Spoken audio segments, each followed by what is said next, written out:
You ever get that gut feeling that something's just off?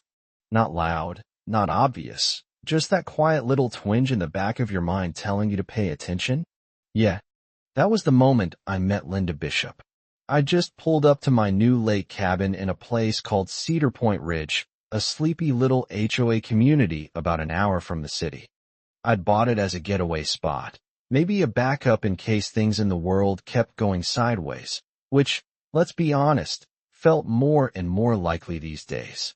Between hurricanes, wildfires, supply chain nightmares, I wasn't prepping for the end of the world or anything.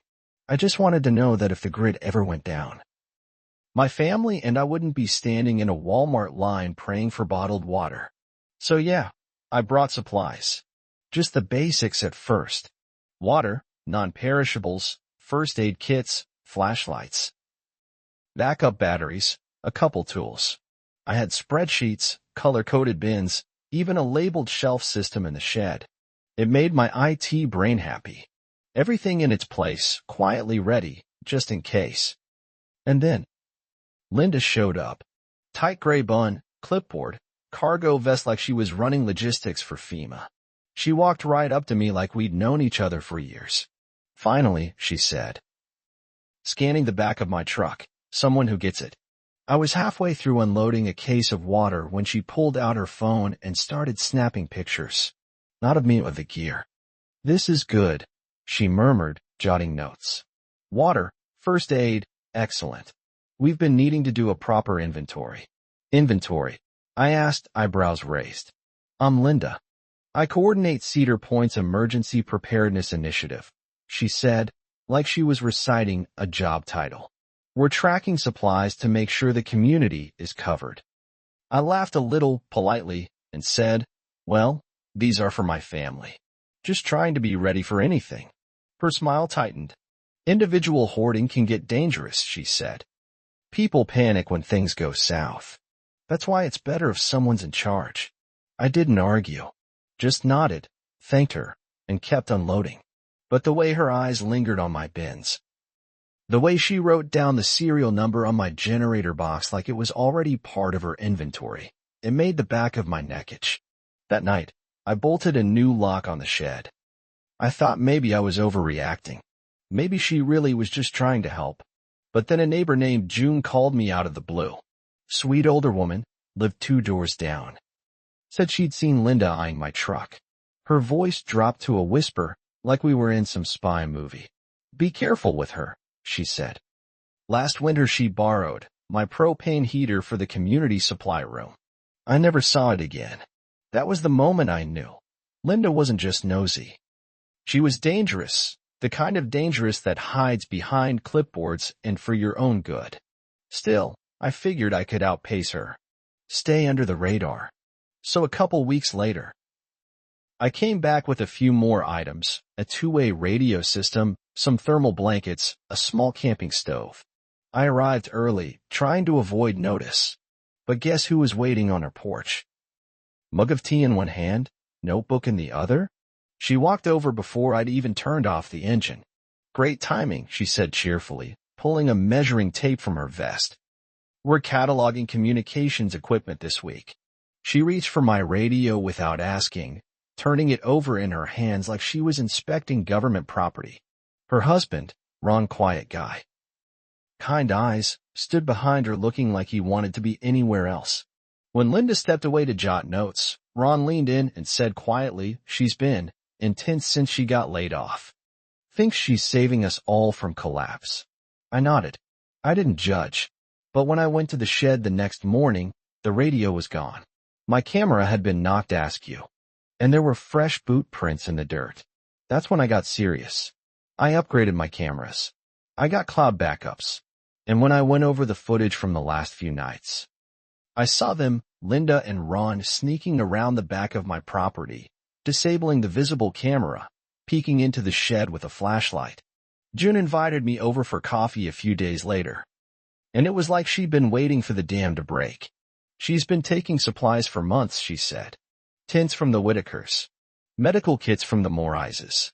Water from the Alvarezes. Says it's temporary redistribution. But no one gets anything back. She showed me pictures, screenshots, a hand-drawn map where Linda had sketched out who had what, how much, and when they were usually away. It wasn't preparedness. It was a heist. And then I found it, a spreadsheet photographed by June during one of Linda's planning sessions. Columns labeled assets, surveillance gaps, approach points. I was labeled Caldwell, high-value target, moderate security, likely upgrades incoming. It stopped being about paranoia right then. This was premeditated. She wasn't preparing. She was building her own little empire out of stolen gear. So on my third trip, I tested her. I brought the good stuff. A $1,500 generator, solar panels, a high-capacity water filtration system, and a pallet of freeze-dried food. I made sure she saw me. I made sure the neighbors did, too. Sure enough, she came charging out like she owned the place. "That's for the community," she yelled, pointing at the generator. "You can't just take that." I laughed. "It's mine, Linda. I've got the receipts." She didn't even blink. She pulled out her phone and called 911. And while the operator was still on the line, she hit live stream. "This man is stealing our emergency supplies," she cried, tears practically squeezing themselves out of her eyes. "He's robbing all of us." It was theater. Bad theater. But effective. When the cops showed up, Officer Daniels, guy I'd seen around, she handed him a handwritten receipt that matched my generator's serial number. Claimed she ordered it for HOA use and that I intercepted the shipment.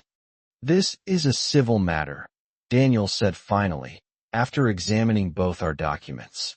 "No one touches anything until a court sorts it out." I stood there, on my own driveway, barred from touching the gear I'd bought with my own money. And Linda just smiled and whispered, "This is what happens when you don't share." I'd had enough. So I treated it like a data breach. Systematic. Methodical. I gathered the camera footage. Linda sneaking around. Ron disabling security lights. I compiled photos of my stolen radio showing up in her cabin window. June and I put together a full list of victims. Receipts, dates, missing items. Even eBay listings where Linda had sold some of the gear and claimed the money went to community programs. I invited every resident to the next HOA quarterly meeting. Used Linda's own phrasing, emergency readiness agenda, resource consolidation update. She couldn't resist. She volunteered to run the whole meeting. She showed up in a blazer, printed slides, and a laser pointer. She opened with, "Hoarding endangers us all. We survive together, or not at all." There was nodding, some polite applause. And then I connected my laptop to the projector. "Let's take a quick look at how some of these resources were collected," I said. Slide 1, Linda and Ron, in night vision, disabling my camera. Slide 2, Linda loading my radio into a duffel bag. Slide 3, her spreadsheet, labeled Asset Acquisition Priority. The room went dead silent. "I have receipts," I said. "So do the Whitakers. So do the Morizes. June has photos. Officer Daniels has footage." Linda stood up, voice shaking. "This is sabotage. He's manipulating the footage." But Ron, bless him, stood up beside her and said quietly, "It's true. All of it. I thought it was for the right reasons. But she just wanted control." Officer Daniels approached, cleared his throat. "This is no longer a civil issue. We're opening a formal investigation." People shouted. Some cried. Others demanded their gear back. It was chaos. Linda broke down. Said she was trying to protect us from ourselves. Said we'd all thank her someday. No one did. She was removed from her role immediately. The HOA pressed charges. Most of the stolen equipment was recovered and redistributed. The emergency stockpile she'd built, emptied out, and used to repay victims. 2 weeks later, June and I sat on my dock watching the sun dip behind the trees. She smiled, handed me a cup of coffee, and said, "People want you to head up the emergency planning committee." I shook my head. "No thanks. I think we need less leaders, not more. We'll teach each other. Share skills, not supplies." And that's exactly what we did. We started a workshop rotation. First aid, food storage, basic carpentry, real stuff, useful stuff, and everyone brought something to the table. It's funny. I went out to that cabin looking for peace of mind, and I ended up helping build something way better, a community that actually talks to each other, watches out for one another, and trusts without needing anyone to play dictator. But hey, what do you think? Is preparedness personal, or should it be communal? Where's the line between helping your neighbors and controlling them? Let me know in the comments. I'm really curious how you'd handle someone like Linda in your neighborhood. And hey, if you've ever had your own run-in with a rogue HOA officer or power-hungry neighbor, you know where the comment section is. I'll be reading.